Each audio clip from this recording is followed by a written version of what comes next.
Welcome to the OTech Talks podcast, where it's all about working on technologies. You will hear the latest tech information, and your host, Kashif Manzoor, brings together product overviews, how-tos, best practices, tips and tricks, and troubleshooting techniques.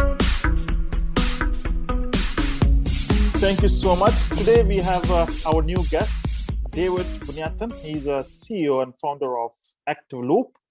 It's something new for me, frankly. Being a student, I'm very happy to have Davit on our call. Welcome to otechtalks.tv. It's Open Tech Talk. So we'll learn today from Davit how he's doing, what he's doing now, and he can share with us his learning, life experiences, and all that. Welcome, Davit, to the show. Thank you very much, Kashif, for hosting me. Great to be here and excited. And thanks for everyone for who is listening us. Hopefully, I will be helpful and useful sharing our insights with the audience here. Thank you so much. So if someone new to the show and he wants to know who is Davit, how you brief him that, okay, this is the Davit, the guy, you are the right. Sure. I'm the founding CEO of the company called ActiveLoop. We are based in Bay Area. Originally, I'm from Armenia. I did my high school there and then did my undergrad in UK and then moved to US to start my PhD. After 2 years of studying, actually took a leave of absence and then moved to Bay Area to solely focus on the company. And I'm very excited to share about the details, how to it. All right. So you did the college, the university education, and then you did the PhD. So after completing the PhD, you started this company. I haven't yet completed it, so essentially. You haven't yet completed. All right. Yes, I actually dropped out like 2 or 3 months ago. The goal was like, okay, when I got into the PhD, before starting the PhD, I decided, okay, I'm not going to startups. I'm going to go into academy, try to be the best in one domain, and also hopefully become a professor. Right. And I did that decision already because before that I had some kind of entrepreneurial achievements, I'll say, like a very minor ones. But then I got really passionate about doing research, especially in machine learning and data infrastructure. Okay. But then after 2 years of getting all the insights, we got very excited about one idea, and we applied to Y Combinator, which is a startup accelerator here in Bay Area, and we got accepted. We thought this will be an summer internship, and then we'll get back to our PhDs. But things totally changed after we started working on the company, the product we are building, and the issues that we are solving, essentially. Okay. So now you use the word dropout. So it's mean you have made up your mind to stop it? Yes, unfortunately, that's one of the decisions in life that I'm going to regret either way. So even if I choose to continue the PhD, not to do the company, then that's like a regretful decision in both options. So you have to sacrifice one thing to be able to get the other. All right. So now it's quite becoming more interesting that you're sacrificing one thing, which is education, or maybe at that time you started it. So I wanted to hear, what is that? Which leading this all that, okay, you need to more focus on this one, that maybe it's solving more business problems. So what is? Well, one thing before I get started is actually you should never ever sacrifice education, as like also taking your example as well, like having so much experience in the industry, you are still back to taking a master's degree in AI ML. So that's like something to learn from you as well. So I think the best here is that you always have to learn. It doesn't matter if you are learning it in the like an academical environment or you're doing the learning yourself, but the education should never ever stop.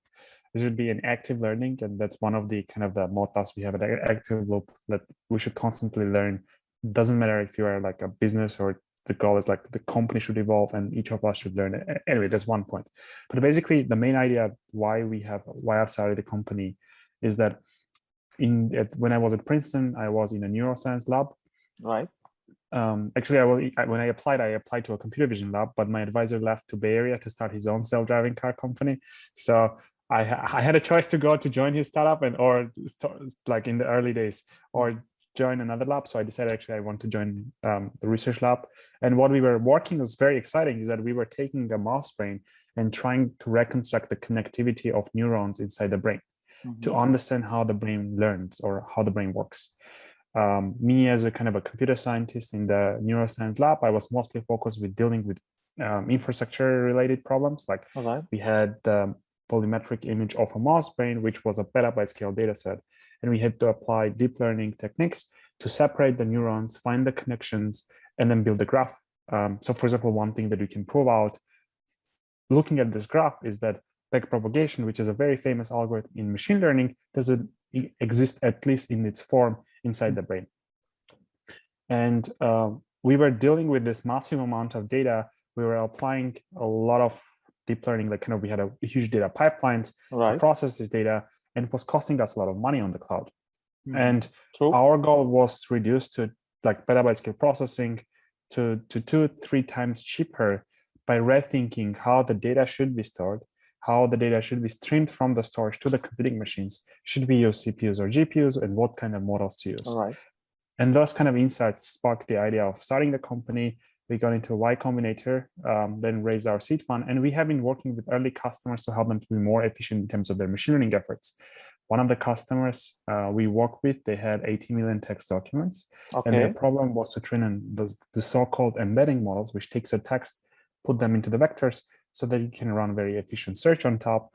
And to train those models, for them, it was taking 2 months. We helped them to reduce the training time to a week project, cut compute and storage cost, and also use much more sophisticated models to boost the performance.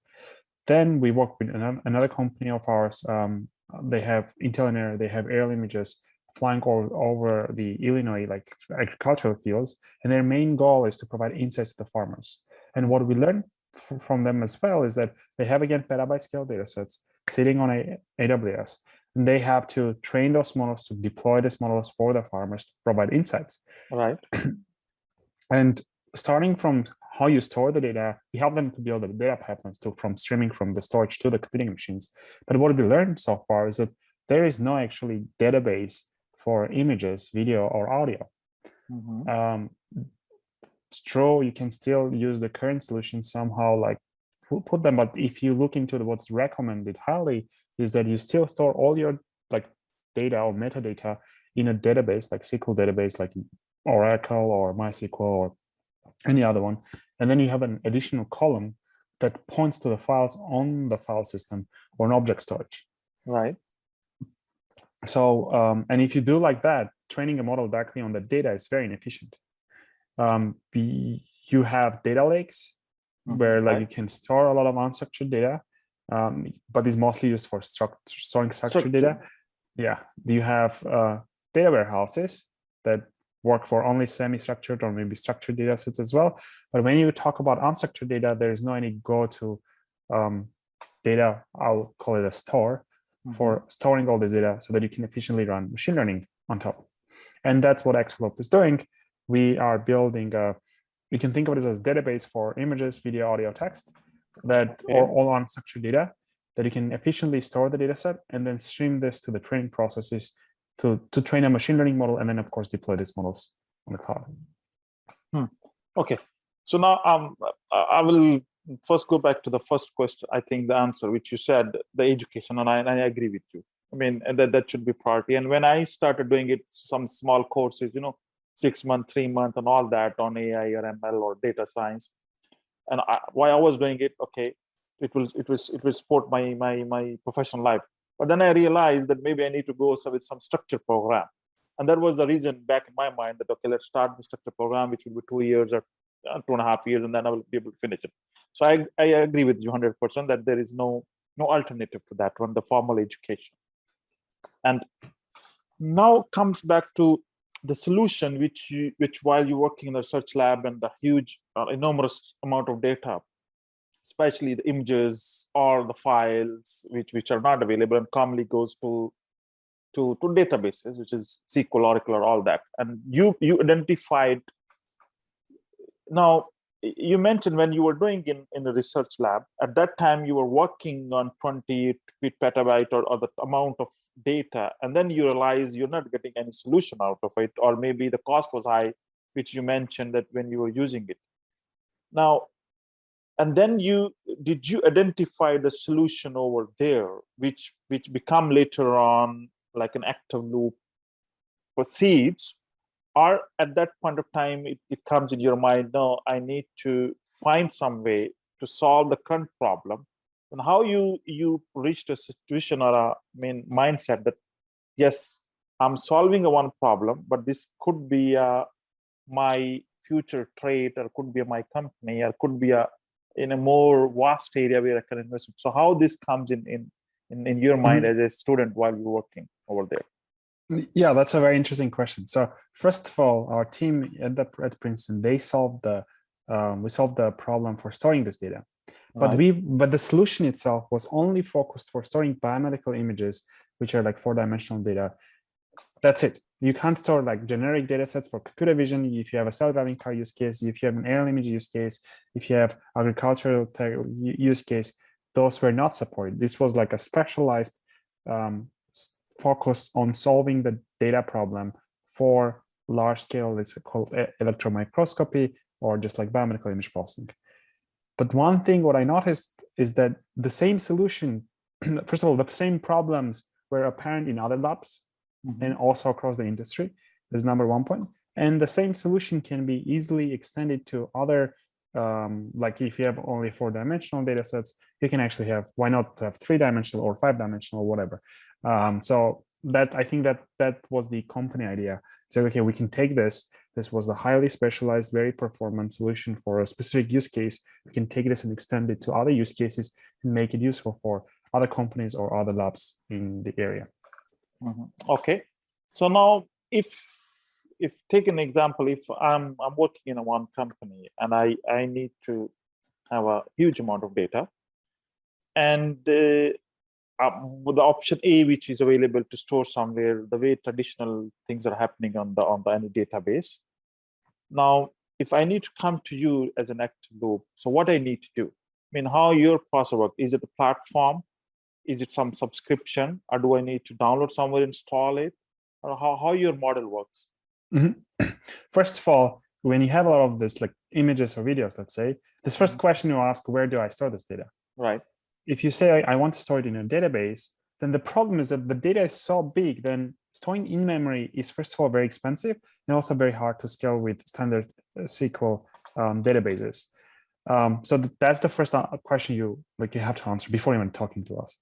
Then the next question is, okay, it seems like I have the option of storing on the files and or on file system. Let's say I have a very big distributed file system, or I can have the option to store on object storage like S3 on AWS or Google Cloud Storage.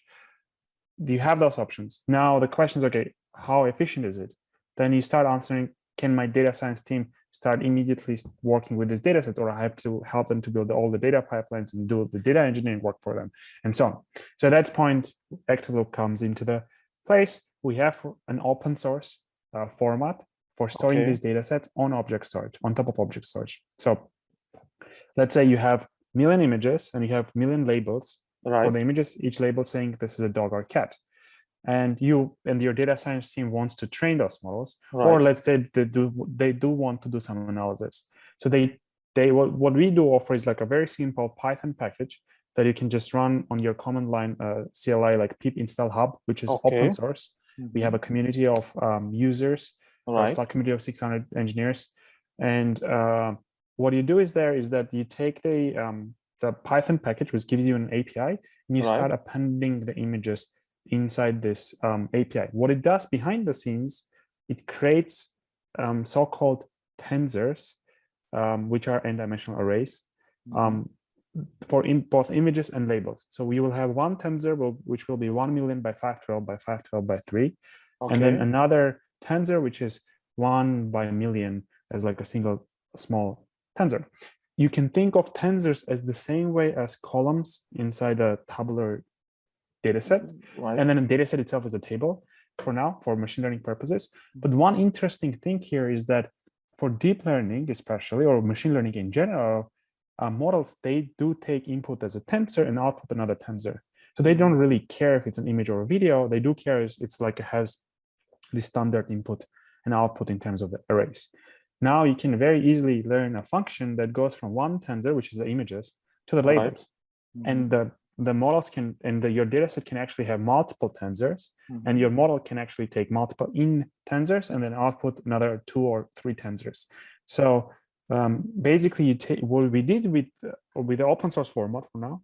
What we did is that we took all this data and then transformed into a native language that deep learning like frameworks work. Right. So you can run it very efficiently.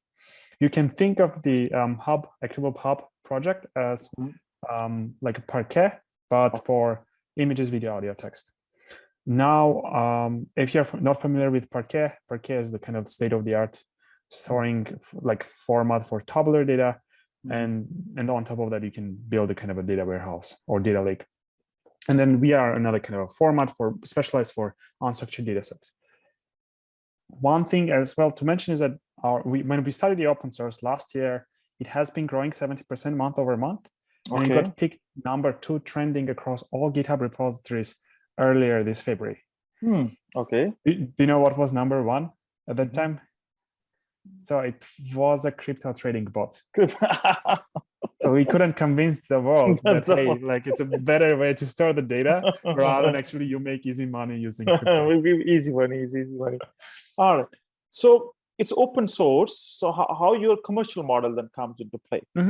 So similar to other databases and like open source or open core go-to-market strategies, we also build a managed version of the storage. So I don't know if you're familiar, there's a MongoDB, which is open source. MongoDB, you can also get MongoDB Atlas.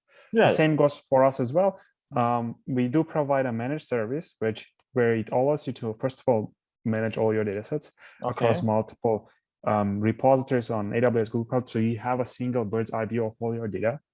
Secondly, we do provide visualization. So you can visualize million images at the same time on the browser with the data getting streamed from the storage to the browser without any middleman. So there's no any like kind of a background rendering job that someone is doing. The data directly fetches the browser, directly fetches the data set from your desired location to the browser. And you can visualize the data instantly, which is a major problem with data scientists, especially in computer vision domain, when they train models with their eyes closed, in other words. The third thing is about the performance. So we can, the way we store the data allows you to start, let's say, hundreds or thousands of compute machines, all of them having access to the data set as if this data set was local to the machine, which means that we can stream the data from the object storage to the computing machines and feed this to the GPUs with 100% GPU utilization without going through the file system and then going through all the bottlenecks. So now on the cloud, instead of each of the machines having, let's say, 100 GB of data set local storage, they now have a view of real-time data of 100 or petabyte here, but it could be elastically scaled to any size without using a distributed file system like Elastic File System, for example, or network. And for customer, is it like subscription, or how is it for customer? It's a usage-based pricing. Usage-based. Okay.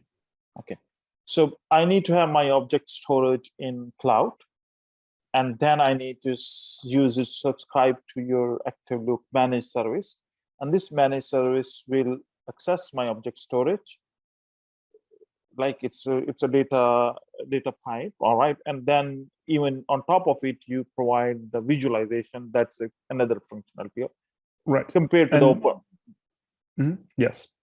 Okay. All right. And this usage is metrics is what when you say usage-based metrics.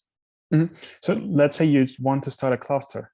Okay. And then you run a compute on this cluster. You want to transform the data, or you want to run a query on this large-scale data. Similar to Databricks or Snowflake model, we are still early, but we are brainstorming on having this kind of usage-based pricing on top of this. But it's still super early, so we're like a kind of pre-Series A startup, just for everyone to clear. A lot of things can change over the time, and we are iterating. But this is like kind of the initial idea, what we have, how we think that our long-term pricing strategy is going to work. All right, right.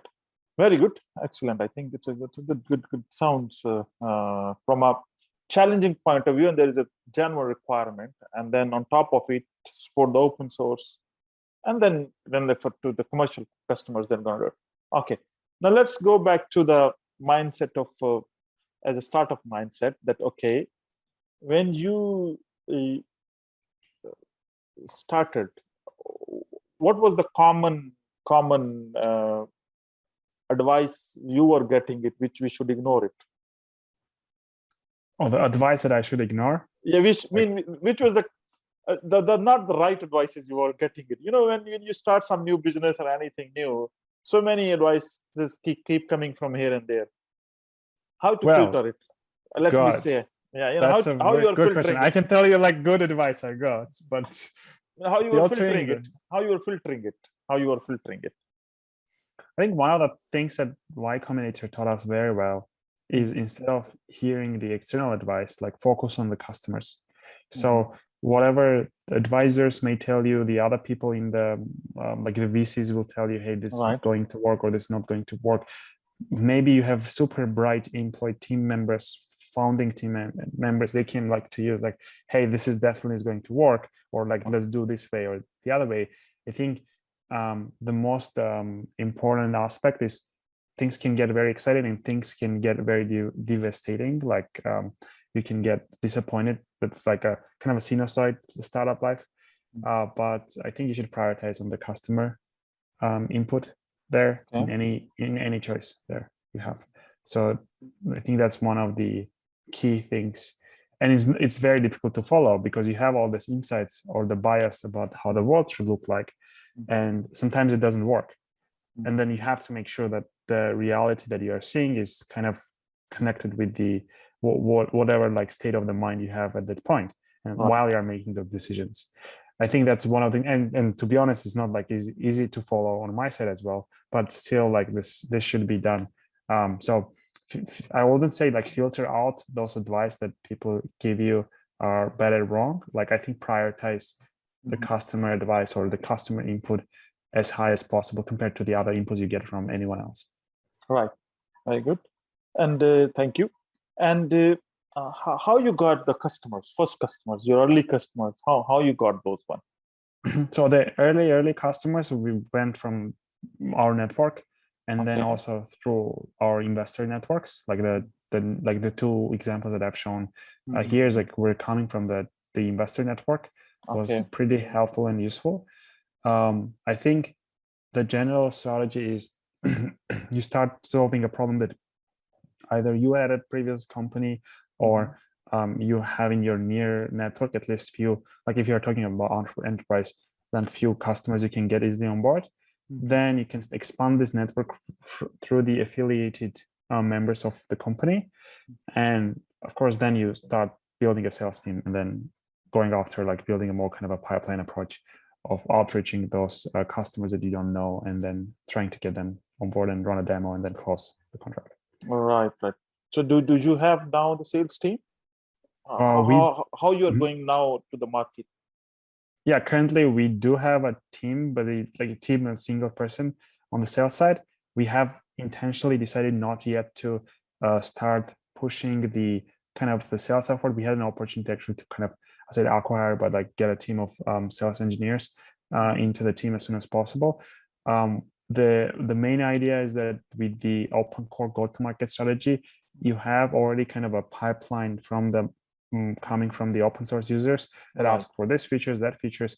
So currently our more needs are getting more engineers into fixing or making better enhancements the open source plus the enterprise version, rather than actually start increasing the pipeline. Once we are there where like we have this very smooth onboarding process with the customers we have already, then it's like just becomes numbers game to increase the user base. Okay. And how you were able to manage a one man who's working on the models and data pipeline and the machine learning, algorithms, Pythons to managing the people, becoming the founder, CEO. So how you transitioned yourself from that role to now? So what helps you? What traits, what secrets you used? Well, to be honest, I have a lot of kind of parallels between how you train an ML model and how you build a company, or how you build a model, how you build a company. So for those, like, I'll nerd out a little bit here. Basically, building a startup is finding a way your company can like plug into the revenue stream as a loss function, or some kind of a loss function. And then your goal as a founder to make sure that your company is differentiable. In machine learning, differentiable means that the input that comes from the output, let's say from the revenue stream, you can easily backpropagate through all the layers of your company. And then you can update the parameters, basically, or the company structure, so that you can increase or optimize for more, I'll say revenue, but like revenue can be a proxy to another options as well. Like revenue is the most like the common thing, but you can choose any other metric as well as a founder. But your goal is to make this like kind of a differentiable process. Once it's differentiable, then you have a product market fit, which means that you can start now optimizing the landscape and just get for the most revenue. I think for one of the advice that we got from the founder of Y Combinator, who basically told us that building he asked first, are you all like PhDs and you know math and whatever, like, do you know what is optimization? So for those people who know optimization, will be easy. Basically building a company in an expanding market, like an AI and ML and data infrastructure and so on, is like, you just need to optimize for the revenue. So get like everything. You think you might get a local minima, which basically means that you are, let's say, on a local, like you are climbing a mountain, but you are on a mini mountain and you don't know, there's no way you can go higher. Basically, the assumption there is that if the mountain is getting bigger and bigger, then there is no any local minima. So every time you climb the mountain, you actually get into the large mountain. This is kind of an advice we're trying to follow. Very good. Very good analogy. Very good analogy. Very good. Excellent. I like it. I like it. And now I think that the key takeaway which I wanted to get out of this one, because people want to, like any engineers or nowadays university students and all that, or even the professionals, they want to get quickly into, startup mode, that okay, this is, I have got some idea and I need to pitch somewhere. So anything which help you to pitch to the right way, or any lessons which you learned it while solving the problem, okay, but how you tested it, that this is the problem which I'm solving it. Maybe while you were doing it in Princeton, that was maybe it was a one unique case. So there could be an argument against that, okay, this is not a common problem which you're going to solve. So how you verified or tested, or maybe you checked, yeah, this is, I think it's a wider community problem.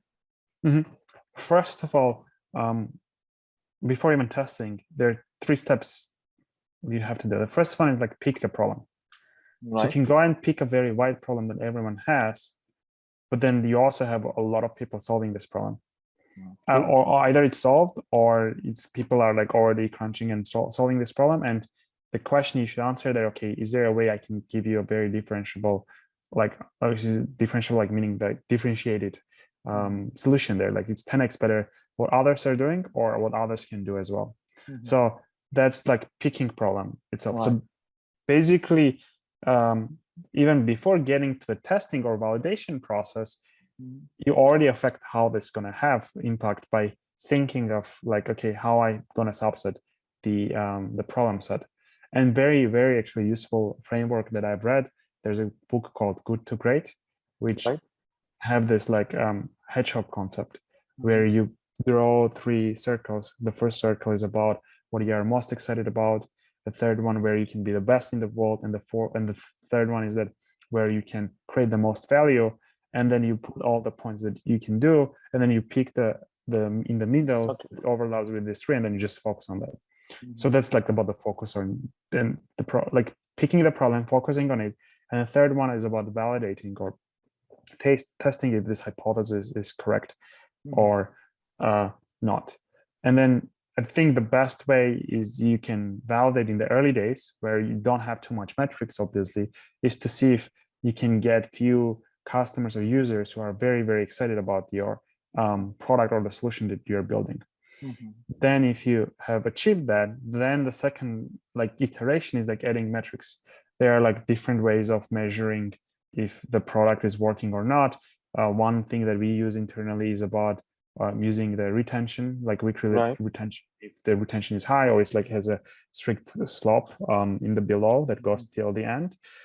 That's how to measure. Another way of, I think the founder of Superhuman was measuring is surveying the users and asking if how much you will get disappointed if this product will not be there tomorrow, and then measure. There's if 40% more people say they will be very disappointed, then it means that you have product market fit. So it's basically you validated your assumption or hypothesis that you had about the product.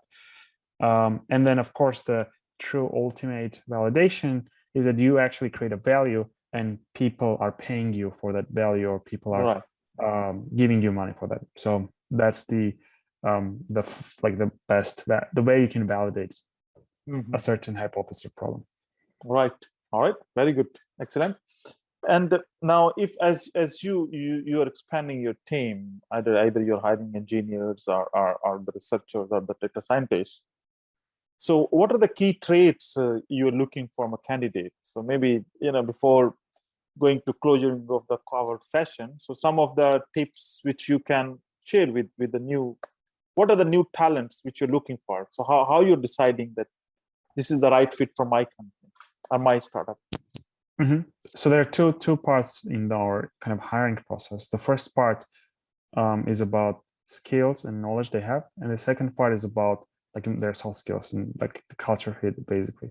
On the first part, what we are looking for is those people who have experience with machine learning and computer infrastructure at the same time.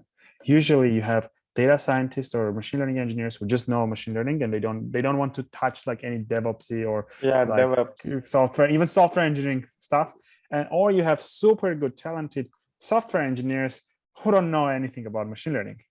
Cool. And then you have basically this kind of one is more academical mind, state of the mind, and the other one is more kind of builder's mind. And it is difficult to have them both at the same time. And since we are building a tool that's going to serve to very advanced people, you both need to make sure that the software itself is very high quality and it's also solving a problem that machine learning have people. So that's number one. And so you have to know at least deep learning and distributed systems and engineering to go for this. It's the same way as early days of Oracle, where nobody knew what is a database and we are building one, but how are we going to build one if nobody knows how to build one, and so on.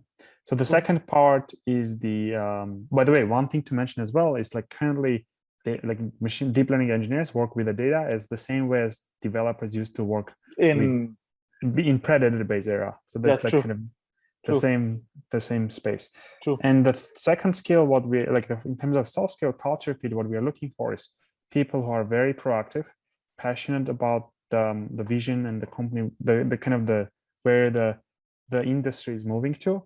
And of course, the soft skills thriving in ambiguity. There's a lot of uncertainty, how you can solve all these problems, people who enjoy this stuff. That's the third, I'll say, the kind of culture aspect of the approach. But there could be case that the candidate doesn't tick off on any of those. And then, but we click so well, so it's yeah, sure, we should go ahead together. Or it could be the otherwise as well. It's the candidate is perfect, the skills and culture fit, but there's something is we think that long-term won't work for neither us for that or for that candidate. Then it's kind of, you have to make sure that's a win-win situation, both for the candidate and for the company. True. And I think I agree with you, because even nowadays, I think the current my subject, I think, artificial intelligence system engineering, where, we never thought about it that, okay, how actually the earlier software developed them, but now how we need to embed them, ML or AI, into deploying it, either Kubernetes, Docker, and all those areas that are, because this was missing. So even if I try and talk myself, I was in this part of the world, and and then now learning with AI and ML, then I'm trying to connect it. Oh, okay, this is how it's going to work. You say, oh, we have here these tools, but where are the tools here? There's no one is doing this. Yeah, so that's kind of the idea. That's true. All right. Thank you so much for joining. So before we will close our today's call, I usually ask this question to everyone because this is one of my favorite questions. So Sure. what is the one thing you wish before starting? What is it's even in career, even in something, even I'm developing it, or even in a solution. So I used to think, oh, okay, maybe what was the one thing which I should know before I starting this any development or even any solution or a time. For me, especially in data infrastructure, B2B enterprise, which I'm very bad at. Should I answer the question again? So that I think it's got missed. Okay. Yeah. So basically, the number one important thing that I wish I would have known before starting the company is about having patience. Patience, building the especially in data infrastructure, B2B is not like a mobile application. You can get a feedback and like instantly update the website or whatever, like the push another update. You're building a data infra tool, and you have to be very careful in changing and testing and framework and everything. So there's both in the development, then about the product, and also about the sales. So sales cycles are also very long. So key thing I wish I had more, I would say patience is the best. Thank you so much, David, for the very wonderful conversation and good. I think the takeaways for even someone new starting it, and even from a AI and a data science point of view, who is trying to work on images or even the large data sets. And I think I'm going to use your hub, by the way. I just come to know, I got to know from this when I approached you for the session. Oh, I said, yeah, really? This is some inspiring, because we were having some task in my last subject 2 months back to work. It was a deep learning, the subject. So we were trying to figure out so many things during the course. So I think good. Thank you so much for joining. Any last comments you want to share with us? Definitely, I wish you good luck with your new venture, and I hope that. And I think you are filling the gap. That's what I can tell you based on my own personal judgment. Thank you very much, Kashif, for having me. First of all, join our community as well, and let us know if you have any questions. Happy to help in terms of the onboarding, help, and everything. On this part is like, I really appreciate the time we spent and also the nice questions you had for us. So great conversation, and looking forward to see how it can be helpful. Sure. Thank you so much. Thank you. Bye-bye. Thank you. Thanks for listening to the OTech Talks podcast, and be part of Tech Talks at otechtalks.tv. It's a turf to share ideas, insights, and innovations.